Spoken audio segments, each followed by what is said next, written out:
Dobro jutro, odabrani, šta ima? S vama je vaš dečko Slaven. Evo, danas ćemo pričati malo o motivaciji. Radi se o motivaciji od Arnolda Schwarzeneggera, o njegovoj motivacijskoj rečenici Trust yourself, ili u prijevodu vjeruj u sebe.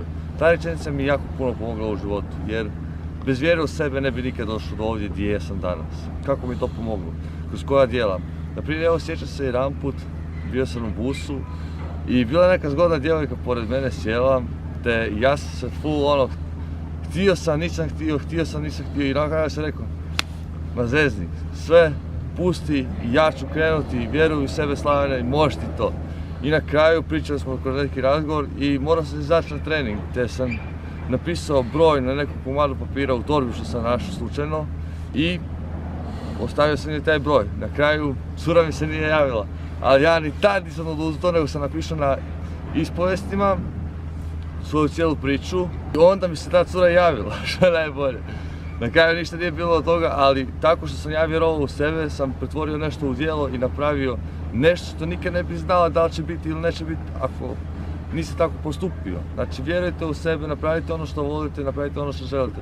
I to ne samo u rijetkim situacijama, nego u svakodnevnim stvarima u svom životu. Ono što jedete, ono što radite, ono što mislite i razmišljate, ono što vi duboko razmišljate u sebi. Ako drugo se neko ne slaže s vama, pa vjerujte u to, napravite ono što želite, jer na kraju dana morate vi sretni biti sami sa sobom. Jer ako niste sretni sami sa sobom, čemu je poanta svega onda? Ja znam da poneki put treba zadovoljiti druge i napraviti drugima uslugu i napraviti da zajednica bude dobra, ali ako ne vjerujete u sebe, ne možete napraviti dobro ni zajednici. Svaki postupak koji napravite, svaki korak koji napravite, svaku gestu, svaki video, svaku sliku, morate vjerovati u nju. Jer ako ne vjerujete u nju, čemu sve to? To je bilo to za danas. Ukoliko vam se svidio video, dajte jedan veliki palac, pretplatite se na kanal i vidimo se sljedeći put u nekom motivacijskom razgovoru. Ajde,